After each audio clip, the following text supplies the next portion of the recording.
And today, we are really jumping into the deep end. We are. We're taking on a source that isn't just challenging, it's revolutionary.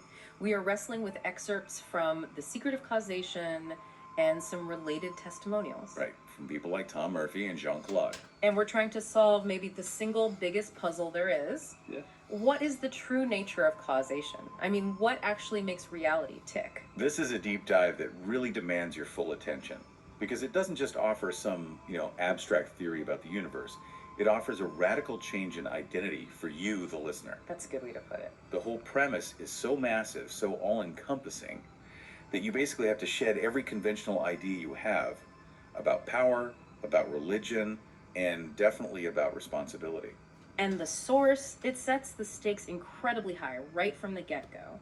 It quotes the writer D. Fawcett, who said, "The secret of imagining is the greatest of all problems, to the solution of which every man should aspire." And listen to this part. For supreme power, supreme wisdom, supreme delight lie in the solution of this great mystery. I mean, that's quite a mission statement. We're not just looking for a cool factoid here. We are aiming for, supreme power and wisdom. Indeed. And the solution that's presented isn't hidden away in some temple or some lost scripture. The solution is the realization that imagining creates reality. Full stop. Full stop. That is the secret of causation. If we had to boil the whole thesis down to one sentence, it's this. Everything you see, everything you behold, the entire world of people, places, things, it all exists within the human imagination. And that imagination is the only creative power there is. The sole active creative power. Okay, so let's unpack this core identity right away, because this is where the system just completely breaks from orthodoxy. It really does. The sources are explicit. They claim that the human imagination, your ability to form mental images and states, is Jesus Christ. And that Jesus Christ is one and the same as Jehovah of the Old Testament. So to be perfectly clear, this is not about worshiping some external historical figure. Absolutely not. It's not about someone outside of yourself. The source uses these really powerful sacred names, Jehovah Christ, but it uses them synonymously with the function of this creative power. A power which it says resides exclusively in the wonderful human imagination that operates within you right now. Exactly. It's a completely impersonal, functional definition of divinity, and it's located inside you. The divine imagination, which the sources say contains all of reality, just reproduced itself in the human imagination. It's like a fractal. That's a perfect word for it, a fractal realization. So if the divine imagination holds all potential reality, then by extension, our human imagination must also contain all of it. It has to. The moment you truly solve this mystery of imagining, you found this true identity. You found the genuine causal power behind all phenomena. We're basically moving past the philosophical question of, is there a God? Right, and we're moving to the operational reality of, I am God, manifested in human form. Which means the universe isn't some external thing you have to beg or petition. It's an internal entity you have to direct. Precisely. All right, let's start section 1, the metaphysics of imagination, the dreamer and the dream. And we'll start with this idea of the divine blueprint.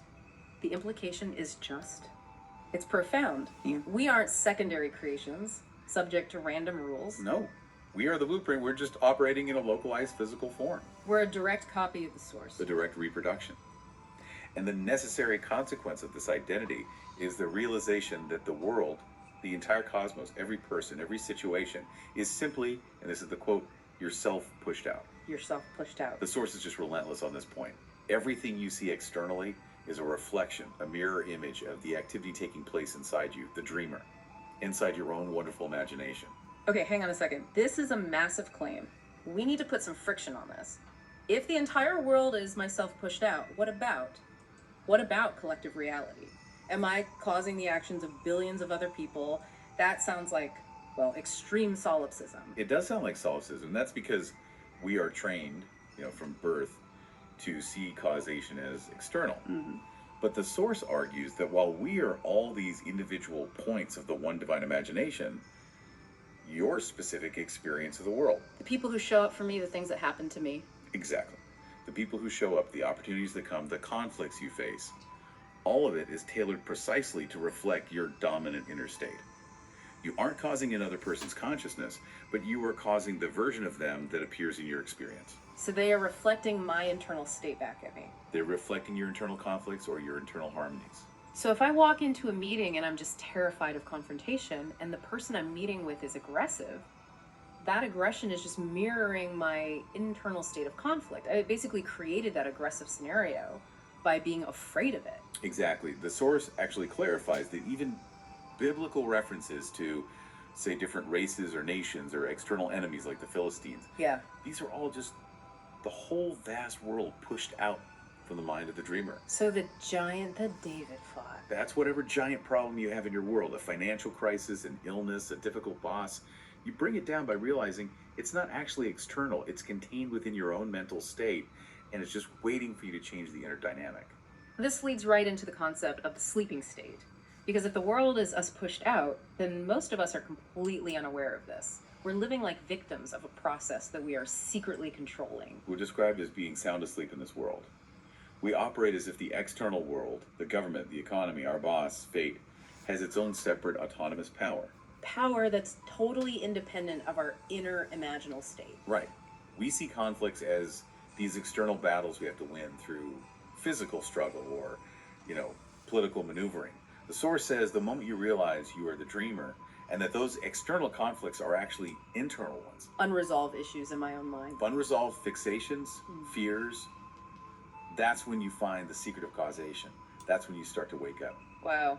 That dramatically shifts the burden of proof, but also the burden of responsibility. If everything is internal, I can't blame traffic anymore, or my spouse, or the political situation. You can't. You have to look inward. It all comes back to me. It must. And that brings us to the next point. The single power and its use. If imagination is the only cause, the only reality, then we have to adopt what the source calls a monotheism of mind. Meaning, there is only one power, one God. And that is the human imagination. That's it. No secondary gods, no devils, no separate forces of good luck or bad luck. This is critical because if there's only one power, then that power has to be the source of everything. Everything. Good outcomes, bad outcomes, miraculous healings, and terrible destruction. So this realization is basically the foundational ethical check for the whole system. It has to be. Because this is the only power. It can be used, and the source says this, wisely or stupidly. It can be the most frightful power or the most heavenly power. There's no one else to blame. If you create everything, you desperately need some kind of moral compass to guide how you use this energy. And that compass is love. The ethical foundation is the absolute necessity of exercising this power in love, because God is defined through self-revelation, not just as infinite power and wisdom. But as infinite love. The source even cites 1 Corinthians for that. And this point cannot be overstated. Power without love, the source warns, leads directly to horror. This isn't some, abstract theological debate. It's a functional requirement of the universe. How so? If you focus your imagination with force, but without benevolence, you'll still manifest your desire. The power works, but the side effects, the way reality has to rearrange itself to give you that loveless desire, will be destructive. It will be disruptive. It'll cause unintended suffering, often to yourself and to others. So the goal isn't just self-mastery, it's self-mastery in the service of love. Otherwise, you just become a more effective agent of chaos. We're going to come back to the dangers of that unawakened power later, but for now, let's move from the heavy metaphysics to the proof. Yes. Like, this is all true, we need to see it work in the physical world. We do. And the sources give us two phenomenal case studies that work on two different levels of reality. So, section 2 starts with case study 1, transforming material reality. It's a perfect demonstration, often just called the lost luggage story. This is a great, tangible example. The setup is so relatable. A woman returns from a cruise. She's been to the Caribbean and the Mediterranean. She lands in New York, checks a really valuable bag at LaGuardia for her flight to Chicago, and then when she gets home to California, it's missing. The initial stakes are already high, right? It's a huge inconvenience, a financial loss. But the source really emphasizes the emotional stakes. The bag had most of her clothes. It had presents she'd bought with love for her family. But the crucial item, the thing that makes this a real crisis, was a locket. The locket containing her deceased husband's wedding band and his engagement diamond. An irreplaceable piece of her personal history. Exactly. So that shifts this from, a simple consumer complaint to a deeply personal loss. And this is where that conflict between the sleeping state and the awake state really begins. What was her first gut reaction? Her first impulse, the source says, was the normal human reaction to curse the airport for their stupid handling of bags. She was ready to externalize all the blame assigned fault to the agents, the system. She was about to fall right into that sleeping state. Leaving that external causes rule her life. But then she remembered the teaching. Imagining creates reality, so she tries to apply the principle. Specifically, she tries to use the technique of revision, which we'll define more later. So she tried to revise the airport's official letter, the one that said the bag was permanently lost. Right, the one saying they found no trace of the bag. And Yeah. this detail is so important for anyone trying to apply this system. She tried the revision, she repeated the new script in her mind of a successful delivery, but the source says it didn't seem natural to her. Why not? Because the fact of the loss, that physical printed signed letter from the airline, was too big of a psychological block to overcome.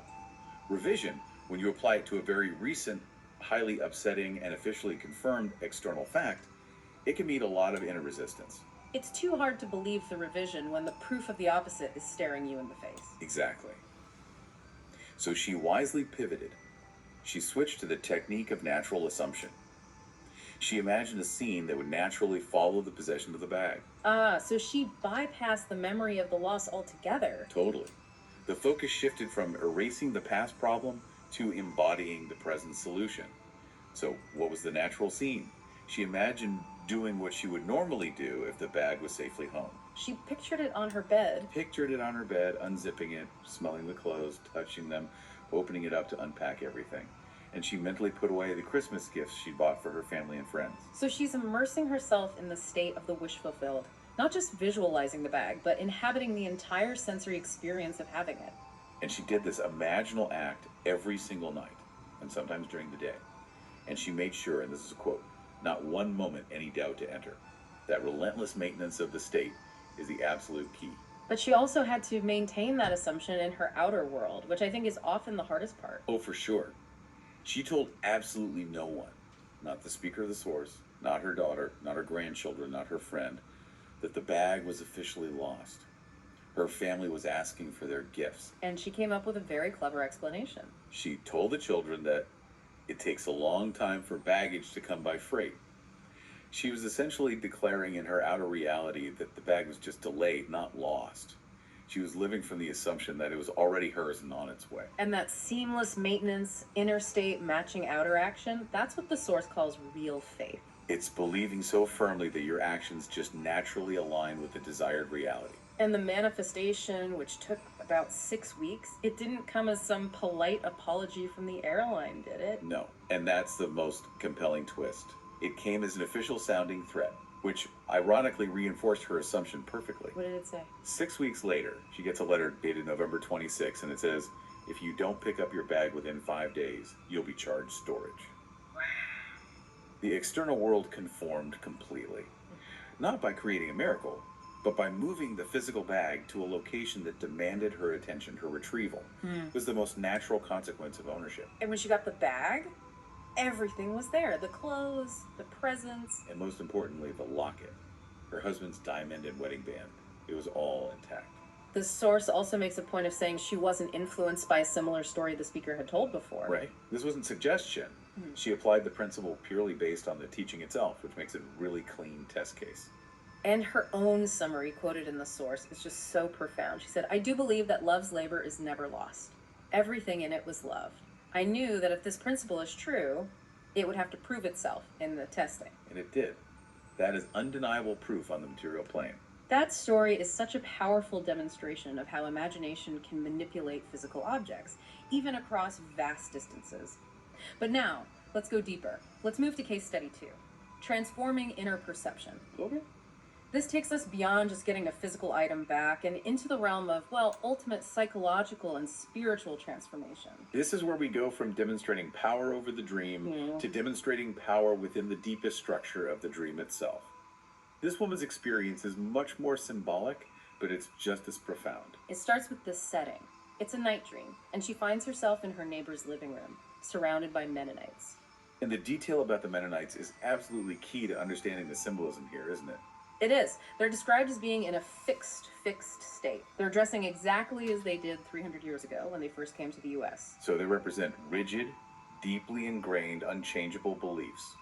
The kind of fixed ideas we all carry around about ourselves, or our enemies, or the world. They embody the unyielding, dogmatic parts of the human mind. Yes. And the dream's drama immediately turns violent, which shows the consequences of that fixed dogma. The Mennonite brothers, in the dream, had killed the neighbor's second husband because he'd mistreated her. And they justified it with scripture. Proverbs 16.2. All the ways of man are pure in his own eyes, but God weighs the heart. So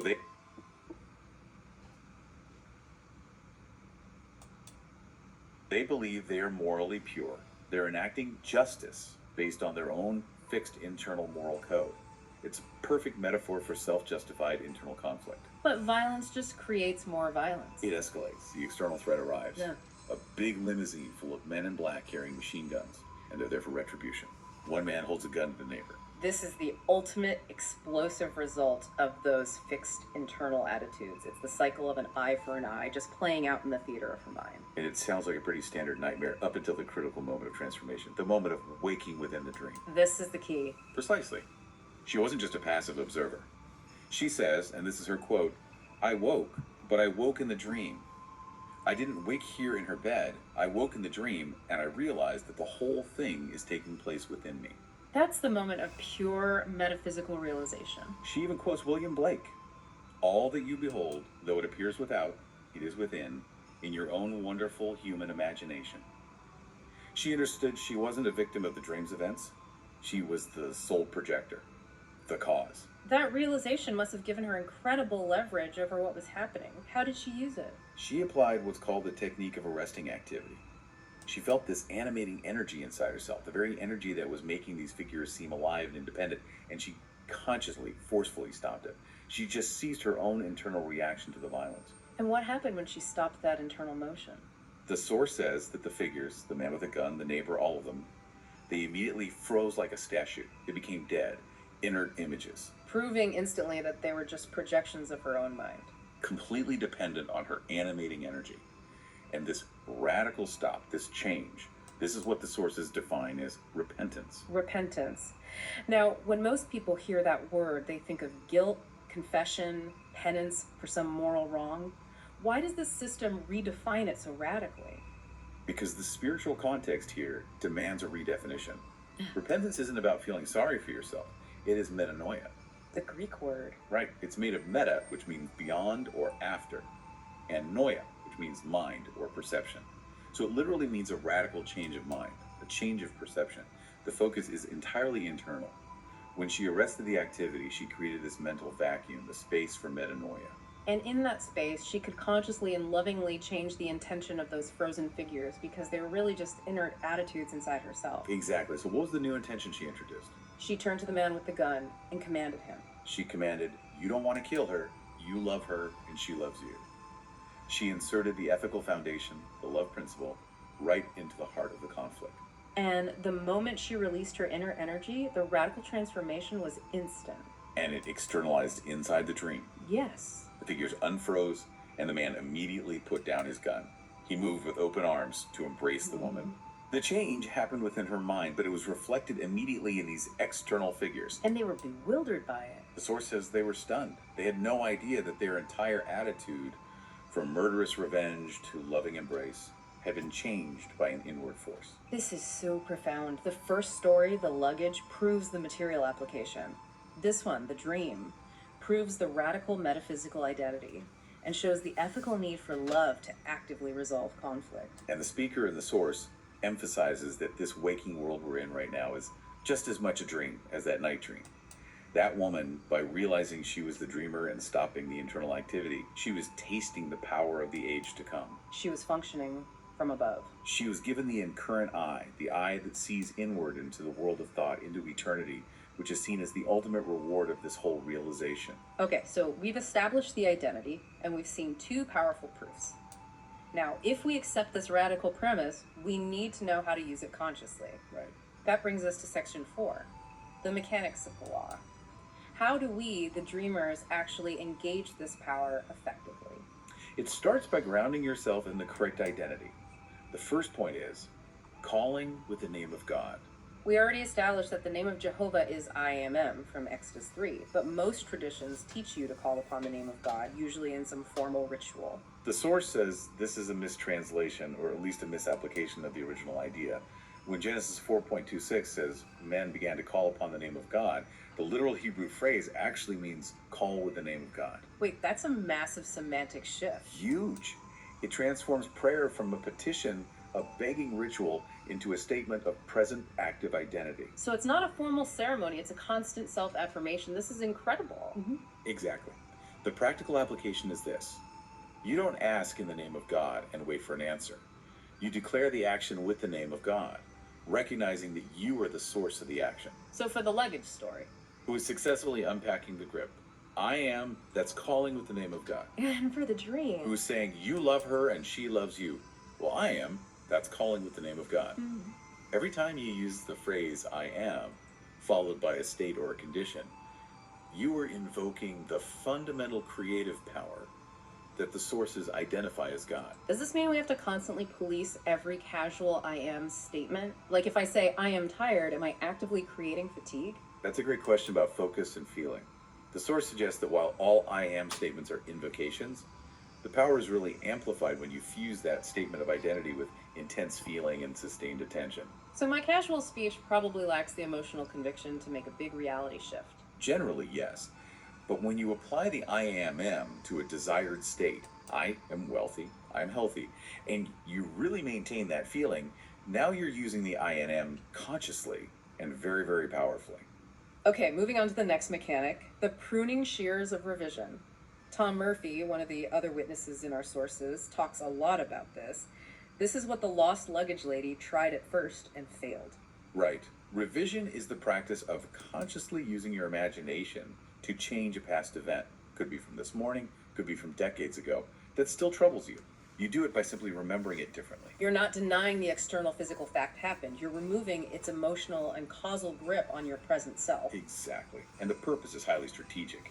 If you accept that the past projects the future, then changing the past in your imagination ensures a different future outcome. You're effectively pruning the deadwood of old mistakes. Murphy's testimonial says that while revision sounds extremely fanciful, almost like a childish delusion, he says it has powerful and immediate effects. By going back at the end of the day and mentally replaying a harsh argument as a loving conversation, or revising a business failure into a success, you reduce the burden of that past. You stop that negative energy from projecting itself forward into your future. This source also makes a really interesting connection here to some other popular but maybe distorted practices. It does. The source highlights that Scientology's Dianetics is essentially a parody of this concept. It suggests the core mechanism, the idea that you can change the negative charge of a past memory by re-experiencing and rewriting it, is so fundamentally effective that others have repackaged it. Often for profit and divorced from the true metaphysical identity of the I am. Right. Which just confirms that the technique is an active principle of the universe no matter who uses it. But the ultimate goal isn't just fixing the past, it's shaping the future. And that brings us to the next technique, thinking from the end, or assuming the state. This is the active, future-oriented technique.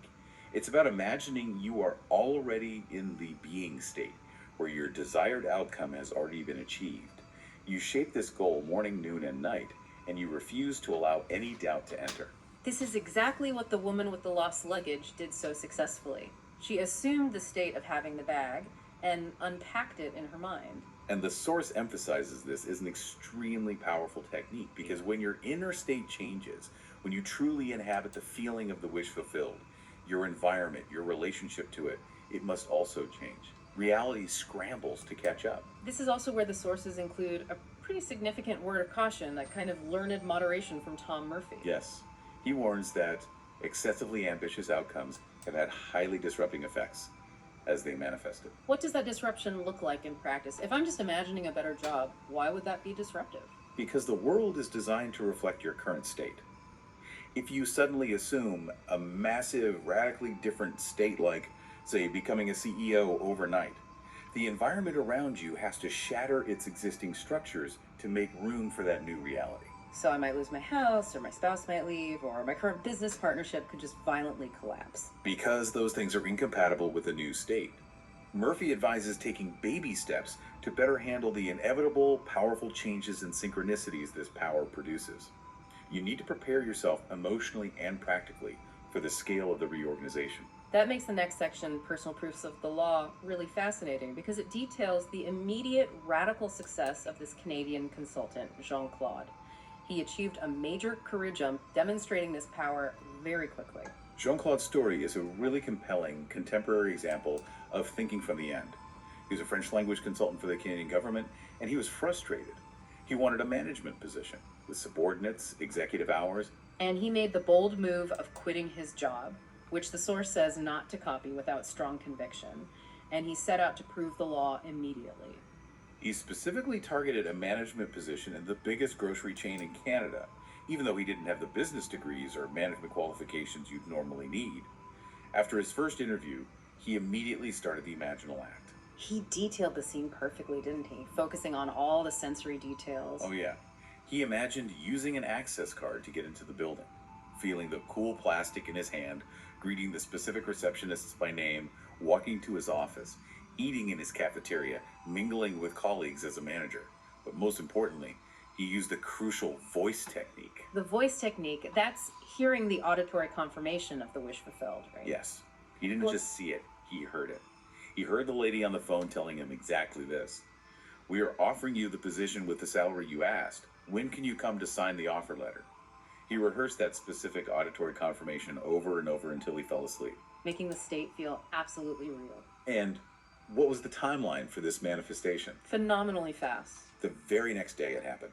He gets the call, and the woman tells him exactly what he had heard in his imaginal acts, using the precise salary figure he had assumed.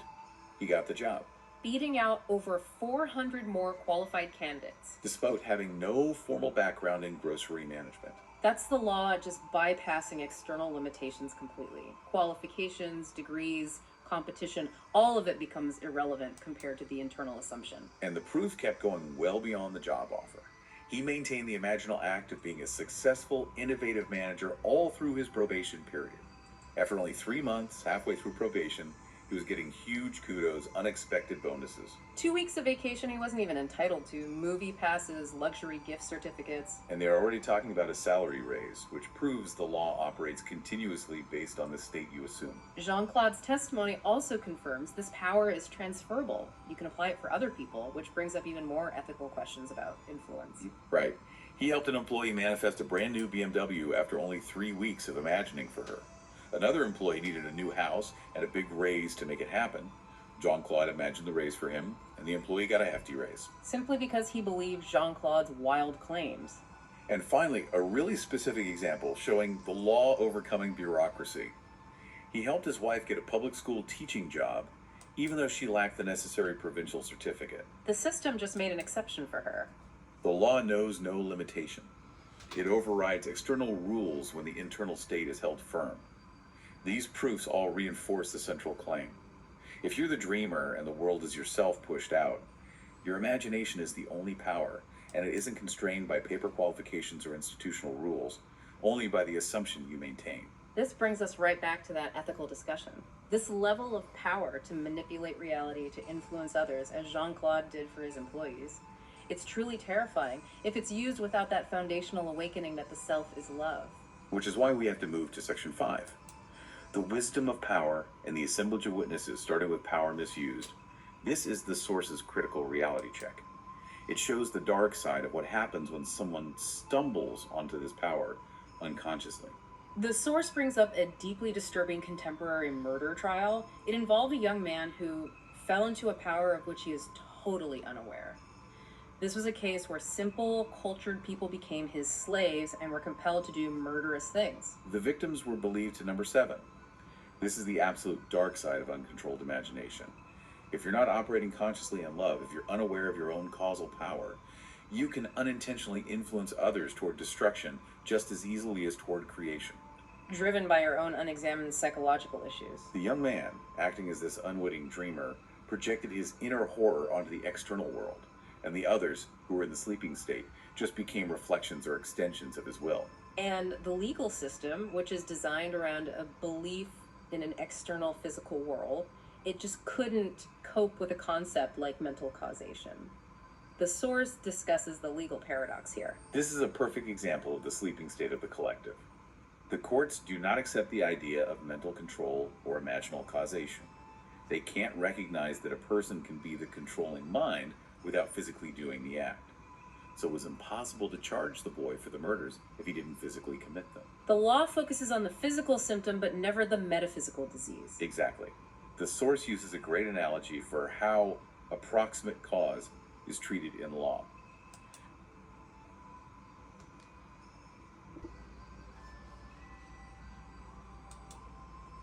Imagine you're driving, and another driver forces you off the road. You hit a third car, causing damage. In the traditional legal model, the driver who forced me off the road often goes free. Because your car made the physical impact. The courts ignore the approximate cause, the original action that started the chain reaction, if they think the direct impact is the overriding factor. They prioritize the visible consequence over the invisible origin. So, in the murder trial, the invisible origin was the imaginal control of the boy. And the visible consequence was the physical act committed by his followers. They recognized the physical effect, the murders, but they were legally blind to the imaginal cause. The source says the boy and his followers were vegetarians who wouldn't kill a snake. But they could slaughter men and women as though they were nothing. This stark contradiction just screams about the peril of power used without the awakening that God, the true self, is love. They were applying tremendous focus, but they lacked the necessary ethical anchor. So, if imagination is the only power, then the only safeguard for humanity is the conscious, loving application of that power. It's not enough to be powerful. You must be wise. That is the essential takeaway. When you exercise this power, you must exercise it with love, and you always do the right thing. The system forces you to look at your inner intent. If the intent is purely selfish gain, or it's rooted in conflict, the reality will still be fulfilled, but it will likely be contaminated by the destructive force of an unbridled ego. The awakening isn't just realizing I am power. It's realizing I am love, therefore I must use this power lovingly. Now let's turn to the importance of testimonial evidence. The source material is not asking for blind faith, is it? It says the Mosaic law requires proof. A fact must be established by the deposition of two witnesses. And this is why the system is unique. Unlike so many spiritual paths that require belief before you get experience, this philosophy actively invites you to test the truth of what he says. Jean-Claude even says in his testimony that he was challenged to prove the law wrong, but he couldn't. Every single test just confirmed the principle. And the sources provide an impressive assemblage of witnesses, successful students and teachers who prove the law's truth beyond a doubt, applying it in their own lives and teaching others. We can list a few of the key figures mentioned. There's Margaret Ruth Broom, who was crucial in publishing the speaker's books. There's Roy Eugene Davis, who trained under Paramahansa Yogananda, but praised the system's clarity on causation. Louise Burleigh, who wrote The Magic of the Mind. Freedom Barry, who wrote The Passkey. And Arunachala Ramana, who used the teachings first for material success before shifting to spiritual awakening. That diversity of backgrounds, authors, teachers, spiritual seekers, it just confirms how broadly applicable these teachings are.